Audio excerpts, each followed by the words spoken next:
Hello everyone, welcome to the Bong tasty hub. আমার আজকের recipe জিভে জল আনা ম্যাঙ্গো প্লাস্টিক চাটনি বা কাঁচা আমের প্লাস্টিক চাটনি। খেতে অত্যন্ত সুস্বাদু। সাধারণত অনুষ্ঠান বাড়িতে আমরা এই আমের চাটনি খেয়ে থাকি। আমের চাটনি বানানোর জন্য এখানে 400 গ্রাম কাঁচা আম নিয়ে ভালো করে ধুয়ে নিয়েছি। এবার এগুলোকে কেটে নেব।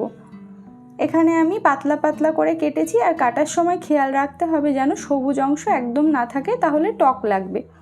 এখানে আমি 400 গ্রাম আমের জন্য দিয়ে দিচ্ছি 300 গ্রাম চিনি, মানে 1.5 কাপ চিনি দিয়েছি, আর জল দিচ্ছি 2 কাপ। আর দিয়ে দিচ্ছি হাফ টিস্পুন মৌরি, পান মৌরি যেটাকে বলে, আর দিয়ে দিচ্ছি সামান্য লবণ। আমের টকের উপর ডিপেন্ড করে আপনারা এখানে চিনি আর লবণটা ব্যবহার করবেন কম বেশি। চিনিটাকে ফুটতে দেব কিছুক্ষণের জন্য। তো জলের সঙ্গে চিনিটা খুব ভালো করে মিক্স হয়ে গেছে।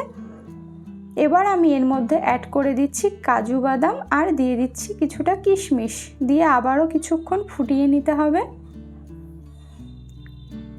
এবার আমি এর মধ্যে অ্যাড করে দিচ্ছি কেটে ধুয়ে রাখা আম।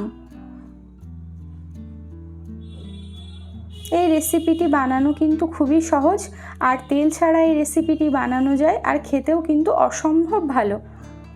এবার আমি এর মধ্যে দিয়ে দিচ্ছি সামান্য একটু হলুদ গুঁড়ো আর সামান্য একটু লঙ্কা গুঁড়ো। আপনারা দেখেই বুঝতে পারছেন যে কোয়ান্টিটি কতটা কম ইউজ করেছি, তো আপনারা এতটাই ইউজ করবেন। দিয়ে খুব ভালো করে মিক্স করে নিচ্ছি। এবার আমি ঢাকা দিয়ে 10 মিনিটের জন্য মিডিয়াম আঁচে রান্নাটা করব। 10 মিনিট হয়ে গেছে, ঢাকনা খুলে একটু ভালো করে নেড়ে নিচ্ছি। তো আপনারা দেখতেই পাচ্ছেন আমটা কতটা সেদ্ধ হয়েছে। তো আমটা অনেকটাই সেদ্ধ হয়ে গেছে, আর দেখতে কতটা সুন্দর হয়েছে, কালারটাও একদম পারফেক্ট হয়েছে। তো কিছুক্ষণ আমি এখানে ফুটিয়ে নিলাম, দিয়ে আমি আবারও 7 থেকে 8 মিনিটের জন্য মিডিয়াম আঁচে ঢেকে রান্না করব। 7 মিনিট পরে ঢাকনাটা খুলে নিয়েছি। তো দেখুন আমটা পুরোপুরি একদম সেদ্ধ হয়ে গেছে, আর দেখতেও কতটা স্বচ্ছ হয়েছে। এটা কিন্তু খেতে অসম্ভব ভালো হয়। আপনারা অবশ্যই রেসিপিটি বাড়িতে ট্রাই করবেন। এবার এটাকে আমি ফ্লেমটা অফ করে নামিয়ে নিয়েছি, কারণ ঠান্ডা হওয়ার পরে এটা কিন্তু অনেকটাই ঘন হয়ে যাবে। এবার এটাকে আমি একটা পাত্রে সার্ভ করে নিচ্ছি।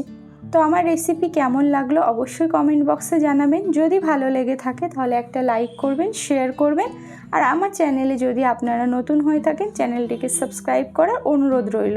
তো সবাই ভালো থাকবেন, সুস্থ থাকবেন। দেখা হবে আবারও অন্য কোনো ভিডিওতে।